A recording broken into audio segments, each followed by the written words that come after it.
My in-laws were drunk at the wedding, but they didn't care. Even though people were whispering about them, they started yelling at me. "It's too late now that you're married, but if you want to be part of this family, you need to show us you have enough money," they said. "Yes, your dad is right, so make sure to give us $1,000 a month as a new bonus," they added. I was shocked by their demands. I couldn't believe they would say such things at my wedding reception. I just stared at them, feeling my face go pale. My dad took the microphone from them. "Enough is enough. Don't you realize you're embarrassing yourselves?" He said, "My name is Linda. I am a 30-year-old office worker. I am currently dating Larry, who is 32 years old. I met him through a friend who was worried about me being single, so she introduced us. After dating for a year, Larry proposed, and now we are about to get married. I lost my mother when I was very young, and my father raised me on his own. He worked very hard to take care of me. I didn't have many worries growing up, but losing my mom, who I love so much, deeply hurt me. Because of this, I was very careful with my emotions.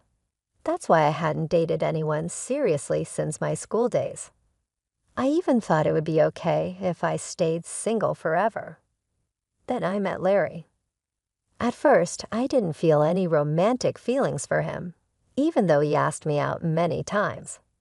Larry really cared about me and was always a gentleman. Slowly, I began to open my heart to him, and we started dating. He kept caring for me, and I felt very happy. He became very special to me, and I started thinking I wanted to be with him forever. Then he proposed, and we decided to get married.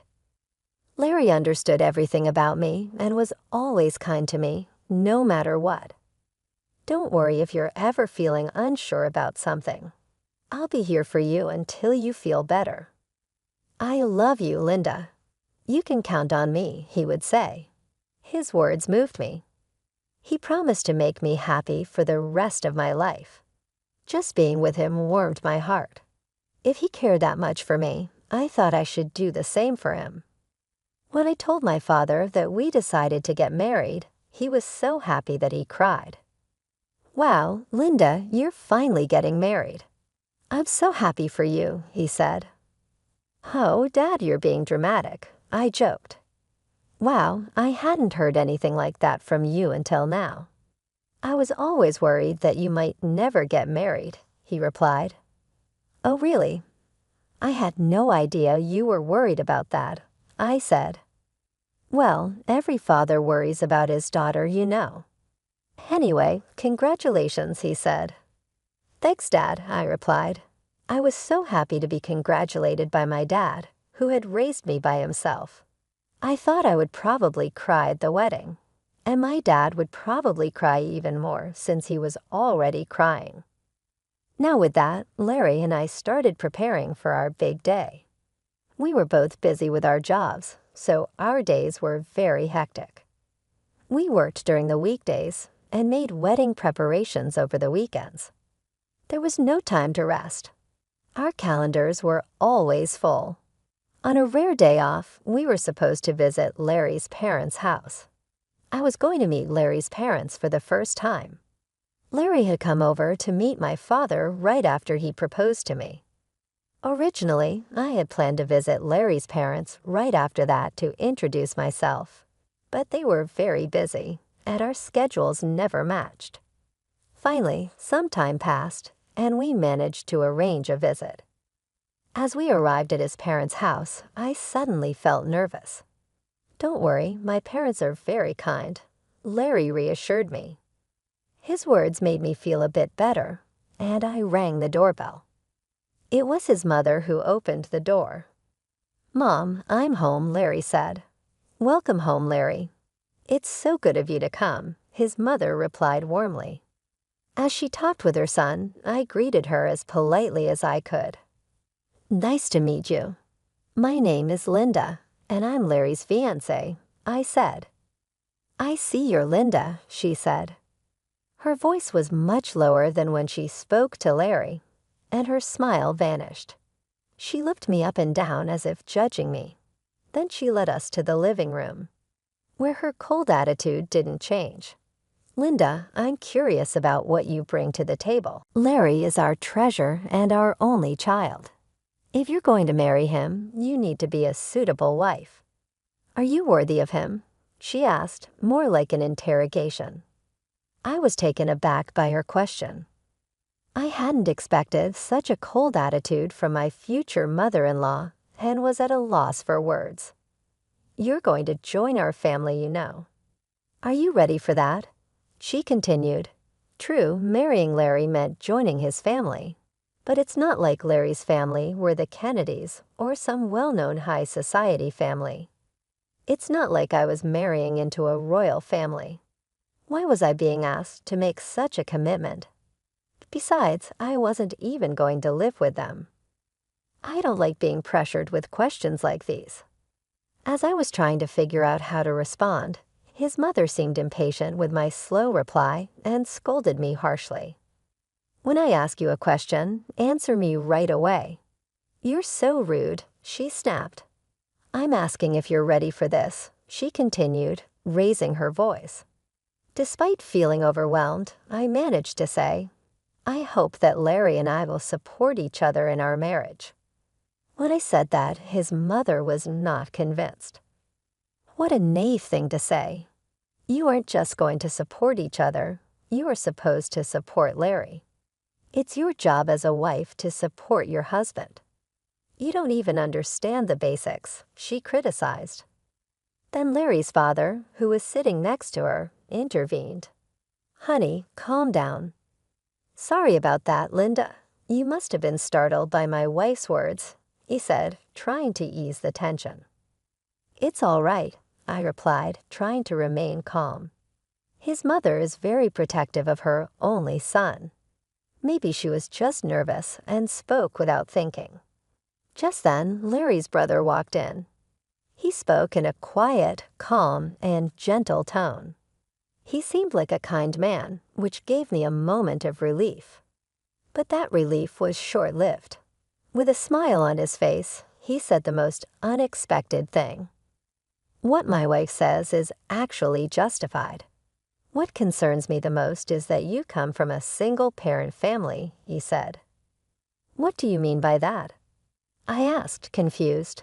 Well, being raised by just one parent doesn't have a good public image. We can't be too happy to have such a person become the wife of our only son, can we? He explained. Hold on a minute, I said, unable to let this comment slide. What is wrong with being raised by a single parent? My father worked very hard to raise me by himself. I am very thankful for my upbringing, and I am proud of my father. Being raised by a single parent doesn't make me any less valuable. But they still argued. Since you were missing one parent, you couldn't have learned how to be a good wife, do housework and such, I responded. I did a lot of housework to help my father. I can also cook pretty well, so please don't say that. Despite my response, Larry's mother ignored what I said and finally stated, I will allow you to marry Larry, but in exchange, you must promise to devote everything to us because we are Larry's parents. Can you promise me that? I was shocked. What? Since you came here to ask for our permission to marry our son, you do know what your duties are, don't you? Before I could say more, he continued the conversation. I found that my in-laws had completely taken over the conversation, giving me little chance to respond. That night, as I thought more about the marriage, I decided to share my feelings with Larry. Do your parents always talk to people like that? I asked. Larry seemed unfazed. I was surprised that Larry didn't see anything wrong with what his parents had said to me. Well, I mean, the way your parents spoke to me and what they said, I tried to explain. Oh, really? Well, they were just talking about whether you were ready for this marriage. I get that your parents are worried about their son's marriage, but I feel like what your parents were saying was a bit too much, I replied. Why is that? My parents didn't say anything wrong. Besides, they've given us permission to get married, so don't worry about it, Larry said.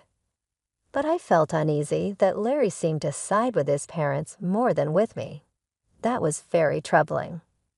I guess he realized I was feeling unsure because he gave me a hug. Linda, you don't have to worry so much. My parents are just a bit upset because their only son is getting married, he said. He spoke as if he didn't fully support me. It's all going to be fine. Don't overthink it. I'm sure they just want what's best for us. They want us to be as good of a couple as they are. That's why they were a bit harsh, he added. Oh, really? I replied. Maybe his parents have high expectations for us. But even if that's the case, I don't think it's right for them to belittle me because I was raised by my father. I don't think people who say such things make a good couple. We are the ones getting married, and we should be the focus, not the approval or disapproval. With that perspective, although I was still a bit upset, I decided not to dwell too much on his parents' opinions. Then the day of the wedding arrived. We had many guests, including our relatives, friends, colleagues, and bosses. I walked down the aisle with my father, who had raised me all my life. Larry and I exchanged our vows and rings.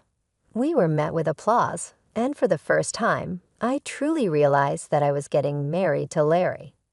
I felt the happiness I had never felt before. As we walked into the reception hall, we made our way through the crowd, greeted by videos of us as part of the entertainment. It was a joyful time. I chatted with friends I hadn't seen in a while, and many people congratulated us, despite my earlier worries about his parents. I was glad I had decided to marry Larry. I was glad we decided to have a memorable day after the ceremony. We planned to officially register our marriage, and Larry and I would become husband and wife. I cherished every moment and felt so happy. Time flew by, and soon it was time for the final part of the event. The bridegroom and both sets of parents lined up to greet the guests. But I started to feel uneasy because of Larry's parents. We were all supposed to be standing in line, but his parents were wobbly on their feet. If you looked closely, you could see that their faces were bright red. They had drunk too much. Some relatives asked if they were okay. My in-laws were clearly drunk, but we had to wrap up the ceremony and get it over with. The moderator handed the microphone to me and Larry. Suddenly, Larry's mother snatched my hand away from him and yelled at me like a professional wrestler in the middle of a challenge. Listen to me, Linda. After this wedding, you're going to devote yourself to us completely. Prepare yourself because we are going to test you really hard.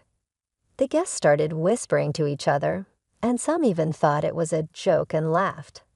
Then Larry's father grabbed the microphone. Linda, don't you feel embarrassed to wear a dress like that? It doesn't suit you at all, dear. You should tell her the truth. His mother chimed in as expected. The whispers among the guests changed in tone. I looked at Larry, hoping he would stop his father's rude comments. But Larry said he couldn't do that and that his parents weren't doing anything wrong. It became clear he would never protect me from his parents in the future. That was the moment I realized it. I was certain of it even as the hall buzzed around us. My in-laws were drunk and continued to insult me. Well, you're already married. But if you're going to be part of this family, you need to prove that you have enough money, they said. Yes, that's right. They continued. After you register your marriage at the city hall, you should give us a few thousand a month and your entire bonus. I was shocked by their words. I never thought they would say such things at our wedding reception. I just stared at them, feeling my face go pale. My father took the microphone from them. Enough of this. Don't you realize you're making fools of yourselves? He said, though still showing some respect. His parents glared at my father. Why are you interrupting us while we're talking? I knew this woman's father was no good. Single parents are never any good, they said. How dare they insult my father? I thought. My father, keeping his cool, replied, "You people are even worse than I imagined. You even refuse to meet me because I am a single father. I never thought that someone like you would work for President Scott. President Scott is such a respectable person. I assumed his employees would be decent as well." At that, my father-in-law's face turned very serious. "How do you know President Scott?" "He's a business partner of my company, and more importantly, an old friend of mine," my father explained. "And speaking of single parents, President Scott was raised by his mother alone. So you just insulted the president of the company you work for." Seeing my in-laws' faces fall at my father's words, I realized they finally understood the mess they had gotten themselves into. "I apologize, sir. Please don't tell the president about this," my in-law pleaded, suddenly falling to his knees. Just moments before, he had acted like he was in charge, but now he looked defeated. I could hear laughter from the guests. Some even pulled out their cell phones to record the scene. "No matter how much you apologize, you can't take back your words," my dad said. He walked over to me and asked if I wanted to go home with him. I said yes and took the microphone from Larry's hand. "Thank you for the great entertainment, but there will be no marriage," I announced to Larry and his parents and to everyone who attended. "I will make sure to return the money you gave us for this occasion." Then I left the reception hall with my dad. I caught a glimpse of Larry and his parents looking dismayed, and soon after, his relatives rushed over with worried expressions on their faces. The place must have been in complete chaos. As I returned their money, I apologized to the guests. They all expressed sympathy for me and praised me and my dad for our actions, saying it was good that we weren't taken advantage of by such terrible people. Later, Larry's coworkers, who had attended the reception, must have spread the word about what happened at his company. Larry became known for having such unreasonable parents and was criticized for having a weak character. His embarrassment was so great that he resigned voluntarily, of course. The president of my father-in-law's company found out about the incident. Larry's father was demoted and sent to an insignificant division of the company, transferred to a remote office in the countryside. I heard that Larry's family has been ostracized by all his relatives because of what happened at the wedding. While it's unfortunate, it really was their own doing, and sometimes things like that just can't be avoided. In the meantime, I've been using this opportunity to strengthen my relationship with my dad. We've been spending more quality time together, and it's helped me appreciate all he's done for me even more. One day, he sat me down for a serious talk. "Linda, are you interested in running the business?" he asked, looking at me with a mixture of hope and seriousness. "Do you mean?" I started, a bit unsure where he was heading with this. "Why don't you work towards becoming the president of my company?" he suggested. It was a big step, and he seemed to believe I was ready to take it on. "I'll do my best," I promised him, feeling a mix of excitement and nervousness. I decided then to focus on stepping up my game at work, rather than getting entangled in romantic relationships. For now, I wanted to prove to myself and to my dad that I could excel, and perhaps one day be a great leader like him. Currently, I am deeply involved in learning everything I can of my dad's company. The work is challenging but fulfilling, and I'm determined to make the most of this opportunity. Reflecting on the wedding fiasco, it's clear that Larry's in-laws were quite unreasonable, turning what should have been a beautiful event into a spectacle. Thankfully, since the marriage wasn't officially registered, I was spared from a legally binding mistake. Now free from any marital ties, and with no looming in-law issues, I can focus solely on my career aspirations. It's a relief to know that out of a chaotic situation came a clear path forward for me. I look forward to what the future holds, and I'm excited about the potential of leading the company. I wish myself all the best and hope that anyone watching this story can take something valuable from it. Thank you for staying till the end. Please consider subscribing if you enjoyed the story, and I hope to see you in the next video.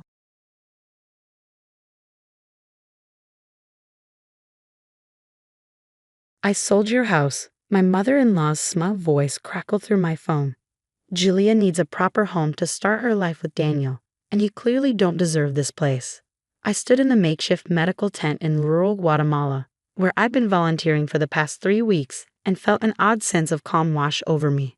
After 8 years of marriage to Daniel, Margaret's attempts to undermine me have become almost predictable.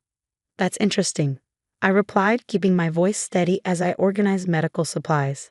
And how exactly did you manage that? Daniel gave me power of attorney while you're off playing hero in whatever third world country you're in, she said, her satisfaction evident.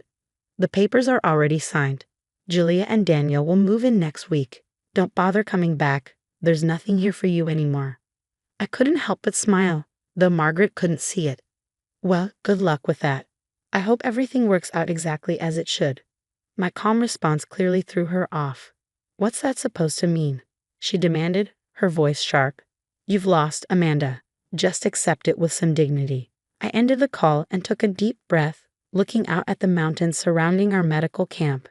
The irony of the situation wasn't lost on me. 3 weeks ago, I left for this medical mission knowing my marriage was in trouble, but I hadn't expected Margaret to make such a bold move. Daniel, my husband of 8 years, had been distant for months, working late at his architectural firm, coming home with perfume on his clothes that wasn't mine. I found receipts for expensive restaurants I'd never been to, heard whispered phone conversations that ended abruptly when I entered the room. Then came Julia, his new assistant, 24 and fresh out of college, with her perfect smile and seemingly innocent questions about our marriage. But Margaret, she'd been working against me from day one. From the moment Daniel brought me home 8 years ago, she'd made it clear I wasn't good enough for her precious son. Never mind that I was a successful emergency room doctor, that I'd worked my way through medical school, that I'd saved lives. To Margaret, I was just the woman who took her son away. What Margaret didn't know, what none of them knew, was that I'd been prepared for something like this. 6 months ago, when I first suspected Daniel's affair, I'd visited my family lawyer, Eleanor Chen. We'd spent hours going over my options, securing my assets, and most importantly, protecting the house that had been in my family for generations. The house. My grandfather had built it with his own hands in 1960, a beautiful Victorian-style home overlooking the city. He passed it down to my father, who'd given it to me when I finished medical school. It was my sanctuary, my heritage, and apparently the perfect target for Margaret's latest scheme to get rid of me. I pulled out my phone again and dialed Eleanor's number. She answered on the second ring. It's happening, I said simply. Margaret just called to tell me she sold my house. Says Daniel gave her power of attorney. Eleanor's laugh was sharp and satisfied. Did she now? And I assume this power of attorney document materialized out of thin air, since we've had Daniel's actual power of attorney locked in my safe for the past 5 months. Apparently so, I replied, feeling a wave of gratitude for my lawyer's foresight. She says the papers are signed and Julia's moving in next week. Well, Eleanor said, and I could hear her typing in the background. I've just sent emails to the police, the county recorder's office, and our PI. Any attempt to sell that house without your signature is fraud, and we've got everything documented. Would you like me to proceed with pressing charges? I thought about Margaret's smugness, about Daniel's betrayal, about Julia's innocent act. Yes, I said firmly. It's time they learn actions have consequences. Consider it done, Eleanor replied. And Amanda.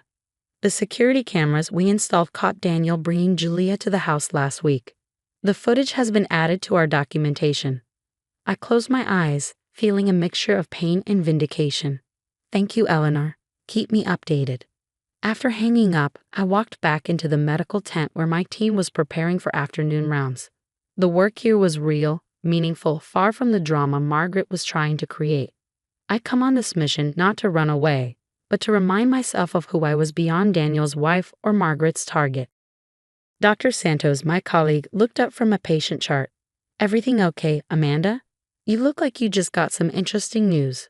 I smiled, thinking about the storm that was about to hit back home. Just my mother-in-law being her usual self.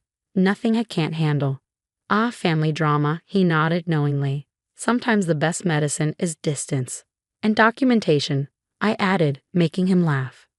As I turned my attention back to our patients, I couldn't help but wonder what Margaret's face would look like when she realized exactly what she'd done. The house wasn't just protected legally. It was part of a historic trust, meaning any sale would have to go through a board of trustees. Trustees who, coincidentally, included Eleanor and my father's oldest friend, a retired judge.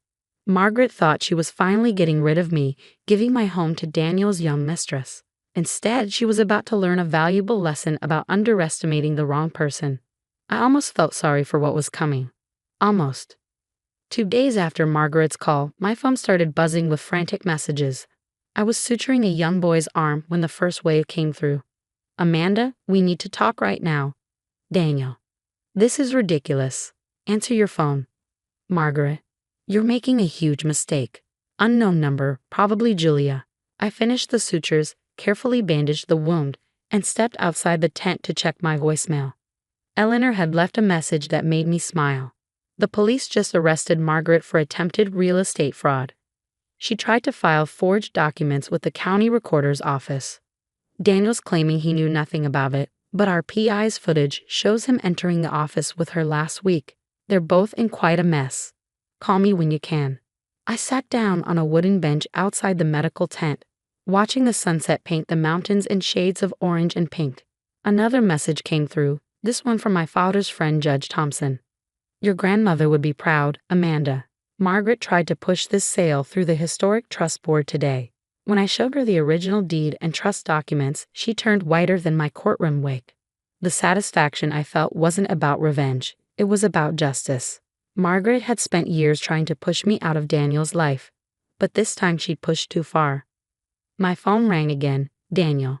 After 8 years of marriage, I knew his patterns. He'd be trying to charm his way out of this, to make me feel like I was overreacting. This time, I decided to answer. Amanda, baby, you need to stop this, he said immediately, his voice taking on that soothing tone he used when he wanted something. Mom was just trying to help us. Julia and I. We're in love. Can't we handle this like adults?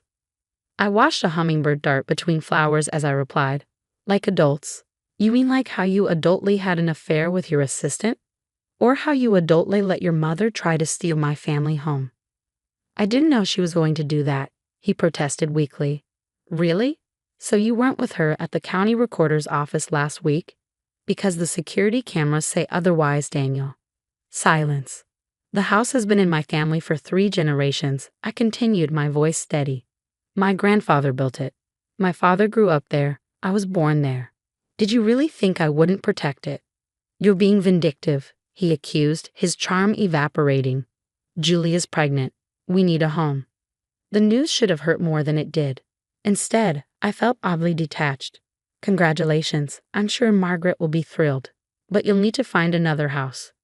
This isn't over, he threatened. Actually, it is. Check your email. My lawyer sent over the divorce papers an hour ago. And Daniel? The police want to talk to you about your role in the fraud attempt. I hung up before he could respond. Dr. Santos appeared with 2 cups of coffee, offering me one. More family drama, he asked, nodding at my phone. My husband's girlfriend is pregnant, I said, surprised at how little emotion the words carried. And my mother-in-law just got arrested for trying to steal my house. He whistled low. That's quite a day. How are you holding up? I considered the question. You know what's strange? I feel relieved, like I finally put down a heavy weight I didn't even know I was carrying. Sometimes the hardest part isn't the betrayal, he offered wisely. It's admitting to yourself that you deserve better. My phone buzzed again. Eleanor. She had news about Margaret's arrest and the investigation into Daniel's involvement. But for now, I just wanted to sit here, drink my coffee, and watch the sunset over mountains that didn't care about failed marriages or scheming mothers-in-law. Tomorrow would bring new challenges, patients to treat, lives to save, a divorce to navigate. But tonight, I had the satisfaction of knowing that sometimes the best revenge is simply being prepared. Dr. Santos raised his coffee cup to new beginnings. I smiled, clinking my cup against his, to being prepared. In the distance, thunder rolled across the mountains, promising rain and renewal. Just like the storms back home, this too would pass, leaving everything cleaner and clearer in its wake. A month later, I stood in my grandfather's, my kitchen, running my hand along the familiar marble countertop. The morning light streamed through the stained glass windows, casting colorful patterns across the floor. The house felt different now, cleaner somehow, as if Margaret's scheme had washed away the last traces of unhappiness that had lingered here. Eleanor sat at the breakfast nook, spreading files across the antique table. The judge threw the book at Margaret, she said, sliding a document toward me. Attempted real estate fraud, forgery, filing false documents. She's looking at significant fines and probation. And Daniel pleaded ignorance, but the evidence was clear. He's been charged as an accomplice. His firm put him on indefinite leave. Apparently, they don't appreciate partners who participate in real estate fraud. I poured us both coffee in my grandmother's old china cups. And Julia? Left town last week. Apparently, the pregnancy was as real as Margaret's power of attorney. Eleanor's eyes twinkled with barely suppressed amusement. She found another job in Seattle. The news should have hurt, but instead, I felt only a wave of relief. All those years of trying to please Margaret, of ignoring Daniel's increasing distance, of doubting myself, they seemed like a strange dream now. My phone buzzed with a text from Dr. Santos. Hospital board approved our proposal for the free clinic. When can you start? I smiled, showing Eleanor the message. During my time in Guatemala, Dr. Santos and I had developed a plan to open a free medical clinic in our city. The work we'd done there had reminded me of why I became a doctor in the first place, to help people, to make a difference. Life has a funny way of working out, Eleanor mused, sipping her coffee. If Margaret hadn't tried to steal your house, you might still be trapped in an unhappy marriage, working at a hospital you've grown to resent. She was right. The past month had brought more than just legal victories, it had brought clarity. I'd resigned from my old hospital position, excited to start fresh with a clinic project. The house, once a source of tension with Daniel and Margaret, had become my sanctuary again. A knock at the door interrupted our conversation. Through the stained glass, I recognized Margaret's silhouette. Eleanor raised an eyebrow, but I nodded. It was time to face this. Margaret looked smaller somehow, less intimidating than I remembered. Her perfectly coiffed hair couldn't hide the strain in her face. Amanda, she said stiffly, I came to apologize. I gestured for her to sit on the porch swing where my grandfather used to tell me stories. She perched on the edge, clearly uncomfortable. I was wrong, she continued, the words seeming to physically pain her. I thought I was protecting Daniel, but I destroyed everything instead. You never gave me a chance, I said quietly. From the day we met, you decided I wasn't good enough. She looked out at the garden, where my grandmother's roses still bloomed. No, I was the one who wasn't good enough. I couldn't accept that Daniel had found someone successful, independent. It reminded me of everything I'd given up to be the perfect wife and mother. The honesty surprised me, but it changed nothing. I hope you find peace, Margaret, but I think it's best if we don't see each other again. She nodded, standing slowly. The house, it's beautiful. I see now why you fought so hard to protect it. It's not just about the house, I replied. It's about standing up for yourself, about not letting others decide your worth. After she left, I returned to the kitchen where Eleanor waited. You okay? She asked. Better than okay, I smiled. I'm free. Looking around the house, I saw not just my grandfather's legacy, but my own future. The front room would make a perfect waiting area for the clinic's overflow patients. The large basement could store medical supplies. This house, which Margaret had tried to take from me, would help me give back to others. Dr. Santos was right. Sometimes the hardest part isn't the betrayal. It's admitting you deserve better. But standing here, in my grandfather's house, surrounded by generations of love and strength, I knew I finally learned that lesson. Eleanor gathered her files, pausing at the door. You know, when you first came to me about protecting the house, I thought you were being paranoid. I'm glad you proved me wrong. I hugged her, grateful for her guidance through the storm. Sometimes the best defense is being prepared for the worst while hoping for the best. As the afternoon sun painted the walls with light through the stained glass windows, I felt at peace. Margaret, Daniel, Julia, they had all underestimated me and in doing so had set me free. My grandfather had built this house as a legacy of love. Now it would become a legacy of healing both for me and for others. Sometimes the best revenge isn't revenge at all. It's living well, on your own terms, in a house built with love and protected by wisdom.